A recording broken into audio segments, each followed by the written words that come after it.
মদিনায় আল্লাহর নবী হযরত মুহাম্মদ সাল্লাল্লাহু আলাইহি ওয়াসাল্লামের বাড়ির পাশে একটি ছোট ঘর ছিল। সে ঘরে বাস করত একটা ছোট ছেলে এবং সেই ছেলেটির বাবা ছিল একজন ইহুদি। ছেলেটি নিয়মিত নবীজির দরবারে এসে হাজির হতো এবং নবীজির কথা শুনত। সে নিয়মিত এসে আল্লাহর নবীর খেদমত করত, যেমন বালকটি তার ছোট ছোট কাজগুলো করে দিত, অজুর পানি এনে দিত। রাসূল সাল্লাল্লাহু আলাইহি ওয়াসাল্লাম যখন ঘর থেকে বের হতেন অথবা মসজিদে যেতে চাইতেন, তখন সে প্রিয় নবীর জুতাগুলো সামনে এনে দিত। কাউকে কোনো পয়গাম পাঠাতে হলে বা কাউকে কোনো কিছু দিতে হলে অথবা কোনো কিছু আনতে হলে এই ছেলেটি দৌড়ে যেত এবং রাসূল সাল্লাল্লাহু আলাইহি ওয়াসাল্লামের কাজটা করে দিত। ঐতিহাসিক বর্ণনাগুলোতে ছেলেটির নাম পরিষ্কারভাবে আসেনি। অবশ্য তার নাম অজানা বা অনুল্লেখ্য থাকলেও কোনো সমস্যা নেই। একদিন ইহুদি ছেলেটি হঠাৎ অসুস্থ হয়ে পড়ে, তাই কয়েকদিন রাসূল সাল্লাল্লাহু আলাইহি ওয়াসাল্লামের খেদমতে আসতে পারেনি। আল্লাহর রাসূল লক্ষ্য করলেন যে ছেলেটি সকাল বিকেল তার সেবায় উপস্থিত থাকত, কয়েকদিন ধরে তাকে দেখা যাচ্ছে না। তিনি দ্রুত ছেলেটি সম্পর্কে খোঁজ খবর নিলেন। সাহাবীদের জিজ্ঞাসা করলেন কোথায় সে। জানানো হলো ছেলেটি খুব অসুস্থ, কয়েকদিন ধরে শয্যাশায়ী। পৃথিবীর সবচেয়ে ব্যস্ততম মানুষটি যখন জানতে পারলেন তার প্রিয় ছোট্ট বালকটি অসুস্থ, তখন তিনি ইহুদি পল্লীতে তাকে দেখার জন্য তার ঘরে আগমন করেন। আল্লাহর রাসূল সাল্লাল্লাহু আলাইহি ওয়াসাল্লাম যখন ওই ইহুদি ছেলেটির ঘরে বসলেন, তখন ছেলেটির পিতাও ঘরে উপস্থিত ছিল। ছেলেটির কি সৌভাগ্য! আল্লাহর রাসূল সাল্লাল্লাহু আলাইহি ওয়াসাল্লাম তাকে দেখার জন্য তার ঘরে আগমন করেছেন। সে তখন খাটে শায়িত ছিল। রাসূল সাল্লাল্লাহু আলাইহি ওয়াসাল্লাম তার শিহরে বসে তাকে স্নেহের দৃষ্টিতে দেখতে থাকলেন। কেমন লাগছে তার জিজ্ঞাসা করলেন। পরিশেষে জানতে পারলেন ছেলেটি এখন জীবনের অন্তিম মুহূর্ত পার করছে। প্রিয় দর্শক, অন্যের প্রতি রাসূল সাল্লাল্লাহু আলাইহি ওয়াসাল্লামের ভালোবাসা, মানুষের প্রতি অভাবনীয় কল্যাণকামিতার প্রতি লক্ষ্য করুন। তিনি যখন দেখলেন ছেলেটি পৃথিবী ছেড়ে চলে যাচ্ছে, তখন চিন্তা করলেন সম্ভব হলে তাকে জাহান্নামের আযাব থেকেও বাঁচানোর চেষ্টা করা যায়। সুতরাং তার জীবন প্রদীপ নিভে যাওয়ার পূর্বেই আল্লাহ রাসূল সাল্লাল্লাহু আলাইহি ওয়াসাল্লাম ছেলেটিকে সম্বোধন করে বললেন, হে ছেলে, লা ইলাহা ইল্লাল্লাহ বলো। ছেলেটি এ কথা শুনে চোখের পাতা খুলে রাসূল সাল্লাল্লাহু আলাইহি ওয়াসাল্লামের আলোকময় চেহারার দিকে তাকালো। তারপর ছেলেটি পার্শ্ব পরিবর্তন করল, নিজ চেহারাটা পাশে দাঁড়িয়ে থাকা পিতার দিকে ফেরালো। ছোট ছেলে, বাচ্চা মানুষ, তাই হয়তো সিদ্ধান্ত নিতে পারছিল না। প্রশ্নবোধক দৃষ্টিতে পিতার দিকে তাকিয়ে অনুমতি চাইল। ছেলেটির বাবা রাসূলুল্লাহ সাল্লাল্লাহু আলাইহি ওয়াসাল্লামের প্রতি ঈমান আনেনি ঠিক, কিন্তু সে জানত মুহাম্মদ সাল্লাল্লাহু আলাইহি ওয়াসাল্লাম সত্য নবী। তাই সন্তানকে বলল, প্রিয় ছেলে, তুমি আবুল কাসেমের কথা মেনে নাও, অর্থাৎ মুহাম্মদ সাল্লাল্লাহু আলাইহি ওয়াসাল্লাম যা বলছেন তার উপর আমল করো। আর আবুল কাসেম প্রিয় নবীর উপনাম ছিল। তার পিতা অনুমতি দেওয়া মাত্রই ছেলেটি পড়তে শুরু করল, আশহাদু আল্লা ইলাহা ইল্লাল্লাহু ওয়া আশহাদু আন্না মুহাম্মাদার রাসূলুল্লাহ, অর্থাৎ আমি সাক্ষ্য দিচ্ছি আল্লাহ ব্যতীত কোনো উপাস্য নেই এবং আপনি আল্লাহ রাসূল। এদিকে তার মুখ থেকে এসব বাক্য বের হয়েছে, আর ওদিকে তার জীবনের অবশিষ্ট মুহূর্তগুলো দ্রুত ফুরিয়ে গেল। সে শেষ কয়েকটি নিঃশ্বাস নিল, অতঃপর নশ্বর পৃথিবী থেকে চিরবিদায় নিয়ে নিল। আল্লাহ রাসূল সাল্লাল্লাহু আলাইহি ওয়াসাল্লাম তার ঘর থেকে সন্তুষ্ট চিত্তে বেরিয়ে এলেন, স্বস্তির নিঃশ্বাস ফেললেন। এখন তিনি নিশ্চিন্ত। আল্লাহর প্রতি কৃতজ্ঞতা প্রকাশ করলেন, তার স্তুতি ও প্রশংসা করে বললেন, সেই আল্লাহর প্রশংসা যিনি আমার মাধ্যমে ওই ছেলেটিকে জাহান্নামের আগুন থেকে রক্ষা করেছেন। একবার মায়ার নবী মুহাম্মদুর রাসূলুল্লাহি সাল্লাল্লাহু আলাইহি ওয়াসাল্লাম জঙ্গলের পাশ দিয়ে হেঁটে যাচ্ছিলেন। তখন তিনি দেখতে পেলেন এক ইহুদি একটি হরিণকে বেঁধে রেখেছে। হরিণটি দয়ার নবী মুহাম্মদুর রাসূলুল্লাহি সাল্লাল্লাহু আলাইহি ওয়াসাল্লামকে দেখার সাথে সাথে বলে উঠল, ইয়া রাসূলাল্লাহ, ইয়া হাবিবাল্লাহ, আজ সকালে আমি আমার বাচ্চাদেরকে বাসায় রেখে খাবার অন্বেষণের জন্য বের হয়েছিলাম। এমন সময় এই ইহুদি আমার সামনে আসে এবং আমাকে বন্দী করে ফেলে। সকাল থেকে এই পর্যন্ত সে আমাকে বন্দী করে রেখেছে। ইয়া রাসূলাল্লাহ, আমার দুধের বাচ্চারা রয়েছে, তাদেরকে আমি সকাল থেকে এই পর্যন্ত দুধ খাওয়াতে পারিনি। হয়তোবা তারা আমাকে না পেয়ে অনেক অস্থির হয়ে পড়েছে এবং তাদের গলা দুধ না খাওয়ার কারণে শুকিয়ে গিয়েছে। হে আল্লাহর নবী, আমি শেষবারের মতো তাদের সাথে একবার সাক্ষাৎ করতে চাই, দয়া করে আপনি এর একটা ব্যবস্থা করে দিন। হরিণের এই আরজি শুনে দয়ার নবী মোহাম্মদুর রাসূলুল্লাহি সাল্লাল্লাহু আলাইহি ওয়াসাল্লামের অন্তর কেঁদে উঠল। তখন তিনি ইহুদিকে বললেন, হে ইহুদি, তুমি কেন এই হরিণকে আটকে রেখেছ? ইহুদি বলল, আমি হরিণকে শিকার করেছি, আর জঙ্গলের প্রাণী শিকার করা তো বৈধ, তাই আমি তাকে আটকে রেখেছি। মোহাম্মদুর রাসূলুল্লাহ সাল্লাল্লাহু আলাইহি ওয়াসাল্লাম বললেন, হে ইহুদি, তুমি কি দেখতে পাচ্ছ না, এটা একটা মা হরিণ এবং তার স্তন দুধে পরিপূর্ণ হয়ে গিয়েছে। সে তার বাচ্চাদেরকে দুধ না খাওয়ার কারণে অনেক কষ্ট পাচ্ছে, তুমি তাকে ছেড়ে দাও। ইহুদি বলল, আমি এত কষ্ট করে তাকে শিকার করেছি, আর তোমার কথা মতো আমি তাকে ছেড়ে দিব? দয়ার নবী মোহাম্মদুর রাসূলুল্লাহি সাল্লাল্লাহু আলাইহি ওয়াসাল্লাম বললেন, তুমি তাকে ছেড়ে দাও। সে শেষবারের মতো তার সন্তানদের সাথে দেখা করতে চায়। তাদের সন্তানদের সাথে দেখা করে এবং তাদেরকে দুধ পান করিয়ে সে আবার তোমার কাছে ফিরে আসবে। রাসূল সাল্লাল্লাহু আলাইহি ওয়াসাল্লামের এই কথা শুনে ইহুদি বলল, বনের হরিণ কি তোমার বাপের সম্পদ, যে তাকে একবার ছেড়ে দিলে সে আবার ফিরে আসবে? শিকার করা প্রাণী আজ পর্যন্ত ফিরে এসেছে, এর কি কোনো নজির আছে? রাসূল সাল্লাল্লাহু আলাইহি ওয়াসাল্লাম যখন দেখলেন ইহুদি কোনোভাবেই হরিণটিকে ছেড়ে দেওয়ার জন্য রাজি হচ্ছে না, তখন তিনি তাকে বললেন, হে ইহুদি, তুমি হরিণটিকে ছেড়ে দাও, তার বিনিময়ে তুমি আমাকে বেঁধে রাখো। হরিণ যদি না আসে তাহলে তুমি আমাকে সারা জীবন মুক্তি দান করব না। ইহুদি বলল, তাহলে সেই কথাই রইল, আমি হরিণটিকে ছেড়ে দিচ্ছি, বিনিময়ে তোমাকে বেঁধে রাখছি। হরিণ যদি ফিরে না আসে তাহলে তোমাকে সারা জীবন মুক্তি দান করব না। অতঃপর ইহুদি হরিণটিকে ছেড়ে দিল এবং দয়ার নবীজি সাল্লাল্লাহু আলাইহি ওয়াসাল্লামকে বেঁধে রাখল। ছাড়া পেয়ে বনের হরিণ তাড়াহুড়ো করে বনের মধ্যে হারিয়ে গেল। তখন ইহুদি মনে মনে ভাবতে লাগলো, সে আর কোনোদিন ফিরে আসবে না, আর এই লোকটাকে আমি সারা জীবন বেঁধে রাখব। এর চেয়ে বোকা মানুষ এই পৃথিবীতে আর কেউ নেই। একটা বনের হরিণের জন্য নিজের জীবনকে সে বিপদে ফেলল। বনের হরিণ দৌড়াতে দৌড়াতে তার সন্তানদের কাছে এসে পৌঁছল। তখন তার সন্তানেরা তাকে জিজ্ঞেস করল, আম্মাজান, আজ সকাল থেকে আপনি কোথায় ছিলেন? আমরা আপনার ইন্তজার করতে করতে ক্লান্ত হয়ে পড়েছি। আমরা আপনার দুধ পান করতে না পেরে আমাদের গলা শুকিয়ে গিয়েছে। তখন বনের হরিণ তার সন্তানদেরকে বলল, আমার সন্তানেরা, তোমরা জীবনের শেষবারের মতো আমার সাথে দেখা করে নাও এবং আমার দুধ পান করে নাও, আর জীবনে তোমাদের সাথে হয়তোবা দেখা নাও হতে পারে। তখন হরিণের সন্তানেরা তাকে বলল, আম্মাজান, কেন আপনি এমন কথা বলছেন? কেন জীবনে আর আপনার সাথে দেখা হবে না? হরিণ তাদেরকে বলল, ওহে বৎসরা, তোমরা তাড়াতাড়ি করে আমার দুধ পান করো। আজ সকালে যখন আমি খাবার অন্বেষণের জন্য বেরিয়েছিলাম, তখন এক ইহুদি আমাকে বন্দী করে ফেলেছিল। অতঃপর মায়ার নবী মোহাম্মদুর রাসূলুল্লাহ সাল্লাল্লাহু আলাইহি ওয়াসাল্লাম সেই পথ দিয়ে যাচ্ছিলেন। আমি তাকে তোমাদের কথা খুলে বললাম এবং তাকে আরও বললাম, ইয়া রাসূল আল্লাহ, আমার সন্তানেরা দুধ না খেয়ে পিপাসার্ত অবস্থায় আমার পথ পানে চাহিয়া রয়েছে, আপনি আমাকে তাদের কাছে যাওয়ার ব্যবস্থা করে দিন। তখন মায়ার নবী সাল্লাল্লাহু আলাইহি ওয়াসাল্লাম তার নিজেকে ইহুদির কাছে জিম্মাদার রেখে আমাকে তোমাদের কাছে শেষবারের মতো দেখা করার জন্য পাঠিয়ে দিয়েছেন। ও আমার সন্তানেরা, নিষ্ঠুর ইহুদি আমার মায়ার নবীকে বেঁধে রেখেছে, তাই তোমরা তাড়াতাড়ি আমার দুধ পান করো, আমাকে আবার জলদি ফিরে যেতে হবে, আমি আমার নবীকে কষ্ট দিতে পারবো না। যখন হরিণের সন্তানেরা শুনল তাদের মায়ার নবীকে বাঁধিয়ে রেখে তাদের সাথে শেষবারের মতো দেখা করার জন্য এবং তাদেরকে দুধ পান করার জন্য এসেছে, তখন হরিণের সন্তানেরা বলল, ও আম্মাজান, আপনি কিভাবে ভাবলেন মায়ার নবী ইহুদির হাতে বন্দী রয়েছে আর মায়ার নবীকে এই অবস্থায় রেখে আমরা আপনার দুধ পান করব? আপনি চলুন, আমরাও আপনার সাথে যাব। মুহাম্মাদুর রাসূলুল্লাহ সাল্লাল্লাহু আলাইহি ওয়াসাল্লামের কোনো কষ্ট আমরা সহ্য করতে পারব না। অতঃপর হরিণ ও তার সন্তানেরা মায়ার নবী সাল্লাল্লাহু আলাইহি ওয়াসাল্লামের মায়ায় তার কাছে যাওয়ার জন্য রওনা করল। ওইদিকে হরিণের আসতে কিছুটা দেরি হয়। ইহুদি মুহাম্মাদুর রাসূলুল্লাহ সাল্লাল্লাহু আলাইহি ওয়াসাল্লামকে বলল, হে মুহাম্মদ, তোমার মতো বোকা মানুষ আমি আর এই পৃথিবীতে দেখিনি। বনের শিকার করা হরিণ তাকে ছেড়ে দিলে সে কি আর কোনোদিন ফিরে আসে? আরেকটা বনের হরিণের জন্য তুমি নিজেকে আমার কাছে বন্ধক রেখেছ। কিয়ামত পর্যন্ত হরিণ আর ফিরে আসবে না, আর কিয়ামত পর্যন্ত তুমি আমার কাছ থেকে ছাড়া পাবে না।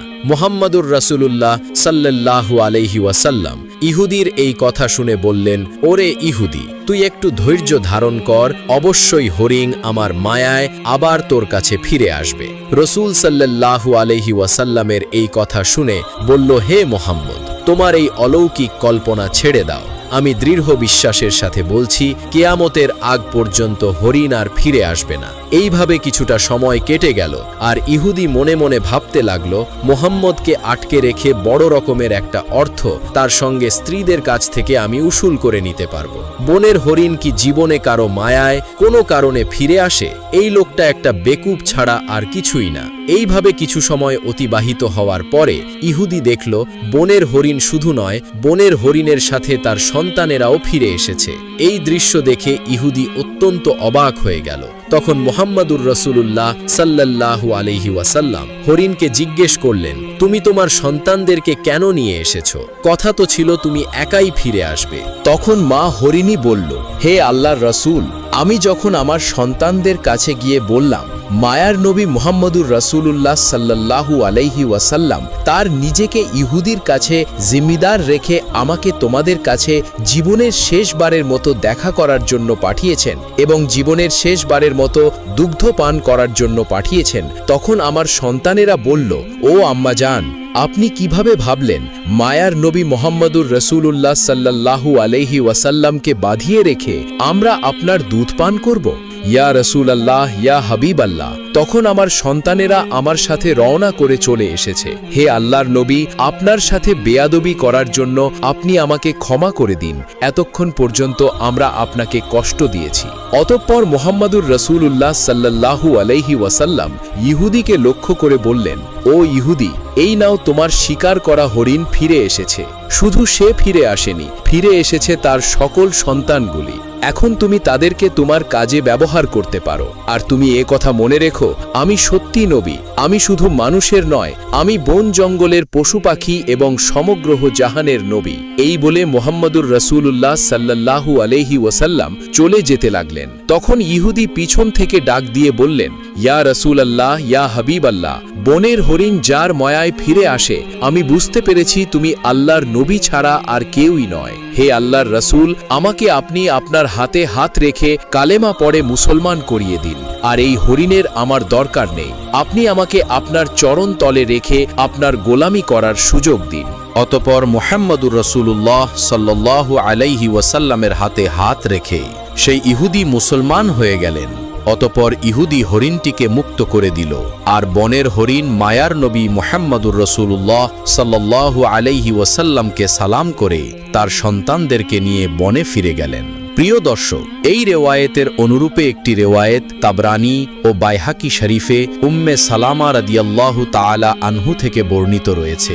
অপর একদিনের ঘটনা, হযরত রাসূল আকরাম সাল্লাল্লাহু আলাইহি ওয়াসাল্লাম একবার সাহাবীদের সাথে এক মজলিসে উপস্থিত ছিলেন। এমন সময় সেখানে একজন গ্রাম্য ব্যক্তি উপস্থিত হল। তখন তার হাতে শিকার করা একটি গুই সাপ ছিলেন।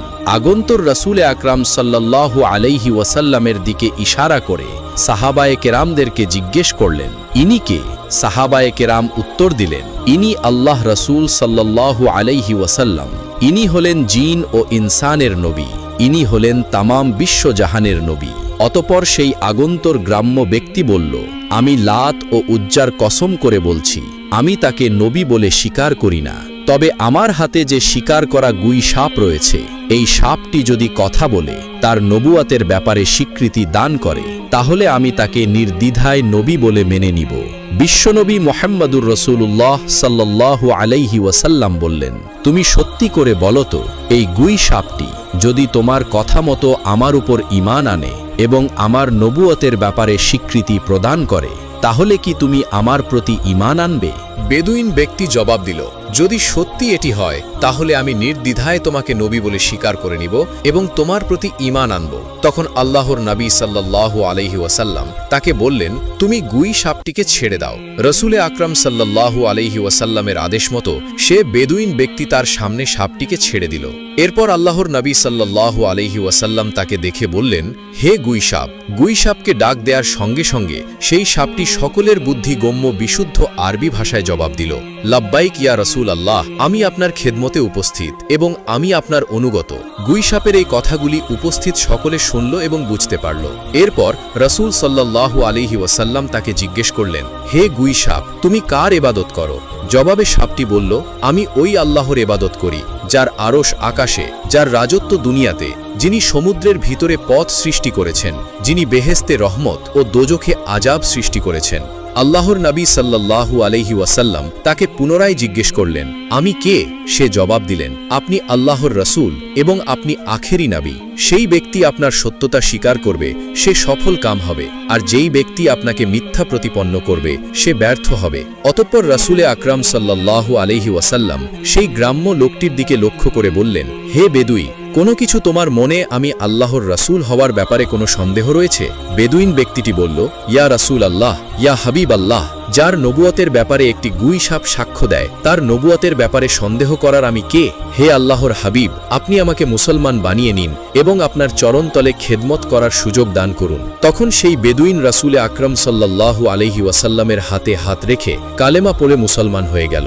একবার আবু জাহেল, ওলীদ ইবনে মুগিরা এবং আজ ইবনে ওয়েস প্রমুখ কাফেররা রাসূলে আকরাম সাল্লাল্লাহু আলাইহি ওয়াসাল্লামের কাছে এসে বলল, হে মুহাম্মদ, ওই যে আকাশের চাঁদটা দেখা যাচ্ছে, তুমি যদি ওই চাঁদটাকে দ্বিখণ্ডিত করে দেখাতে পারো তাহলে আমরা তোমার উপর ঈমান এনে ইসলাম ধর্ম গ্রহণ করব।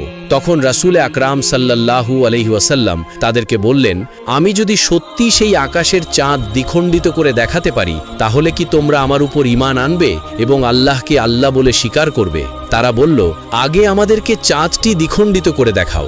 সত্যি তোমাকে কথা দিচ্ছি, যদি এই কাজ তুমি করে দিতে পারো তাহলে তোমার উপর নিশ্চিতভাবে ঈমান আনব এবং তোমার আল্লাহকে আল্লাহ বলে স্বীকার করব আর তোমাকে নবী বলে স্বীকার করব। তখন নবী করিম সাল্লাল্লাহু আলাইহি ওয়াসাল্লাম আল্লাহ রাব্বুল আলামিনের দরবারে দোয়া করলেন, হে আল্লাহ, আপনি আকাশের চাঁদ দ্বিখণ্ডিত করে দেন। আল্লাহ রাব্বুল আলামিন রাসূলে আকরাম সাল্লাল্লাহু আলাইহি ওয়াসাল্লামের দোয়া কবুল করে নিলেন। দোয়া করার পরে আল্লাহর রাসূল সাল্লাল্লাহু আলাইহি ওয়াসাল্লাম চাঁদের দিকে নিজের আঙুলের ইশারা করলেন আর সাথে সাথে আকাশের চাঁদ দ্বিখণ্ডিত হয়ে গেল। চাঁদের দুইটি খণ্ড পরস্পরকে এত দূর সরে গিয়েছিল যে এটার মধ্যভাগে হীরা পর্বত দেখা যাচ্ছিল এবং চাঁদের দ্বিখণ্ডিত হওয়ার ব্যাপারটি কাফেরেরা ভালোভাবে দেখতে পাচ্ছিল। এবার আল্লাহর নবী সাল্লাল্লাহু আলাইহি ওয়াসাল্লাম প্রত্যেকটি কাফেরের নাম ধরে ধরে ডেকে বলতে লাগলেন, হে আবু জাহেল, তুমি সাক্ষী থাকো। হে ওলীদ ইবনে মুগিরা, তুমি সাক্ষী থাকো। হে আস ইবনে ওয়েল, তুমি সাক্ষী থাকো। আমি তোমাদের কথা মতো আকাশের চাঁদকে দ্বিখণ্ডিত করে দিয়েছি, আর তোমরা এখন তোমাদের ওয়াদা মতো আল্লাহকে ইলাহ বলে স্বীকার করো এবং আমাকে নবী বলে বিশ্বাস করে নাও। তখন কাফেরেরা হাসতে হাসতে বলতে লাগলো, ওরে মোহাম্মদ, এতদিন তো আমরা জানতাম তুমি এই পৃথিবীর বিভিন্ন জিনিসের উপর জাদু করার ক্ষমতা রাখো, কিন্তু আজ তো দেখেছি তুমি আকাশের চাঁদের উপর জাদু করার ক্ষমতা রাখো। তোমার মতো এত বড় জাদুকর আমরা আর এই পৃথিবীতে কখনো দেখিনি। আর তুমি একথাও জেনে রাখো, আমরা কোনো জাদুকরকে কখনোই নবী বলে স্বীকার করতে পারি না। মূলত আল্লাহ রব্বুল আলামিন তাদের ভাগ্যে ঈমানের বদৌলত লিখে রাখেনি, তাই তারা আল্লাহর রসুল সাল্লাল্লাহু আলাইহি ওয়াসাল্লামের পক্ষ থেকে এত বড় একটি মোজেজা দেখার পরেও ঈমান গ্রহণ করল না। রাসূল আল্লাহর সাল্লাল্লাহু আলাইহি ওয়াসাল্লামের এই বিশেষ মর্যাদার ব্যাপারে আল্লাহ রব্বুল আলামিন কুরআনুল কারিমে উল্লেখ করে দিয়েছেন। সূরাতুল কমারে বর্ণিত হয়েছে, কিয়ামত নিকটে চলে এসেছে এবং চন্দ্র দ্বিখণ্ডিত হয়েছে। ওসমান ইবনে ইয়াজিদ বর্ণনা করেন, এক সফরে রাসূল সাল্লাল্লাহু আলাইহি ওয়াসাল্লাম আমাকে বললেন, হে ওসামা, তুমি খুঁজে দেখো ইস্তেঞ্জা করার জন্য কোনো জায়গা খুঁজে পাও কিনা। ওসামা রাসূল সাল্লাল্লাহু আলাইহি ওয়াসাল্লামের এই নির্দেশ পেয়ে ইস্তেঞ্জা করার জন্য অনেক জায়গা খুঁজতে লাগলেন, কিন্তু ধুধু মরুভূমি হওয়ায় তিনি কোনো জায়গা খুঁজে পেল না। অতঃপর তিনি রাসূল সাল্লাল্লাহু আলাইহি ওয়াসাল্লামের কাছে এসে আরজ করলেন, ইয়া রাসূল আল্লাহ, এই ময়দানে এত লোক যে আড়াল হওয়ার মতো কোনো জায়গা নেই। তখন আল্লাহর রাসূল সাল্লাল্লাহু আলাইহি ওয়াসাল্লাম বললেন, তবে দেখো আশেপাশে কোনো বৃক্ষ বা পাথর আছে কিনা। তখন ওসামা বলল, হে আল্লাহর নবী, পাশে কিছু বৃক্ষ পাথর আছে বটে। তখন আল্লাহর নবী বললেন, তুমি সেই বৃক্ষ পাথরগুলিকে গিয়ে বলো, আল্লাহর নবী তোমাদেরকে নির্দেশ দিয়েছেন তোমরা পরস্পর পরস্পরে একত্র হয়ে যাও এবং তার ইস্তেঞ্জার জন্য একটি উপযুক্ত পরিবেশ তৈরি করে দাও। তখন ওসামা রাদিয়াল্লাহু তাআলা আনহু সেই গাছগুলির কাছে গিয়ে বললেন, হে বৃক্ষদল, আল্লাহর নবী সাল্লাল্লাহু আলাইহি ওয়াসাল্লাম তোমাদেরকে মাঝে বসে ইস্তেঞ্জা করতে চাচ্ছেন। তিনি তোমাদেরকে নির্দেশ দিয়েছেন তোমরা পরস্পর পরস্পরে একত্রিত হয়ে মিলিত হয়ে যাও এবং তার ইস্তেঞ্জা করার জন্য একটি উপযুক্ত জায়গা করার ব্যবস্থা করে দাও। আল্লাহর নবী সাল্লাল্লাহু আলাইহি ওয়াসাল্লামের এই নির্দেশ শোনা মাত্রই গাছগুলি পরস্পর পরস্পরের কাছাকাছি হয়ে একত্র হয়ে গেল। এরপরে নবী করিম সাল্লাল্লাহু আলাইহি ওয়াসাল্লাম সেই গাছগুলোর আড়ালে বসে ইস্তেঞ্জা করলেন। ইস্তেঞ্জা সারার পরে নবী আকরাম সাল্লাল্লাহু আলাইহি ওয়াসাল্লাম ওসামাকে পুনরায় বললেন, হে ওসামা, তুমি গাছগুলোকে গিয়ে বলো তারা পরস্পর পরস্পরের থেকে বিচ্ছিন্ন হয়ে যায় এবং তাদের জায়গা মতো চলে যায়। অতঃপর ওসামা রাদিয়াল্লাহু তাআলা আনহু আবার গাছগুলির কাছে গিয়ে বললেন, হে বৃক্ষদল, আল্লাহর নবী তোমাদেরকে আবার নিজ নিজ জায়গায় যাওয়ার জন্য নির্দেশ দিয়েছেন। ওসামা রাদিয়াল্লাহু তাআলা আনহু বললেন, আল্লাহর কসম করে বলছি, আমি স্বচক্ষে দেখলাম রাসূল আকরাম সাল্লাল্লাহু আলাইহি ওয়াসাল্লামের এই নির্দেশ পাওয়া মাত্র বৃক্ষদল যে যার জায়গায় আবার ফিরে গেল। অপর এক বর্ণনায় বর্ণিত আছে, একবার রাসূল আকরাম সাল্লাল্লাহু আলাইহি ওয়াসাল্লাম যুদ্ধ থেকে ফেরার সময় একটি গাছের ছায়ায় শুয়ে বিশ্রাম নিচ্ছিলেন আর তার তরবারিটি তিনি পাশে রেখে দিয়েছিলেন। রাসূল আকরাম সাল্লাল্লাহু আলাইহি ওয়াসাল্লাম যখন একটু তন্দ্রাচ্ছন্ন হলেন, এমন সময় তার একজন শত্রু এসে সেই তরবারিটি হাতে উঠিয়ে নিলেন এবং তরবারির খোলস মুক্ত করে তরবারিটি আল্লাহর নবী সাল্লাল্লাহু আলাইহি ওয়াসাল্লামের উপর তাক করে ধরলেন। এরপরে আল্লাহর নবীর সেই শত্রু বলল, হে মুহাম্মদ, বলো এখন আমার হাত থেকে তোমাকে কে রক্ষা করবে? তখন আল্লাহর নবী নির্ভয় এবং প্রশান্ত মনে বললেন, আমার আল্লাহ আমাকে রক্ষা করবে। আল্লাহর নবীর এই কথা শ্রবণ করার সাথে সাথেই লোকটির শরীরে হাত পায়ে কম্পন শুরু হয়ে গেল এবং কাঁপতে কাঁপতে তার হাত থেকে তরবারিটি পড়ে গেল। অতঃপর রাসূল সাল্লাল্লাহু আলাইহি ওয়াসাল্লাম সেই তরবারিটি তার নিজের হাতে উঠিয়ে নিয়ে বললেন, এবার বলো তোমাকে আমার হাত থেকে কে রক্ষা করবে? তখন সেই লোকটি অত্যন্ত ভীত সন্তরস্থ হয়ে পড়ল এবং সে বলল, কোনো সম্মানিত লোক যদি আমার প্রাণ ভিক্ষা দিতে চায় তাহলে তিনি আমাকে রক্ষা করতে পারেন। তার এই কথা শুনে আল্লাহর নবী তাকে বললেন, যাও, তোমাকে আমি মুক্ত করে দিলাম, তোমার কোনো ক্ষতি আমি করব না।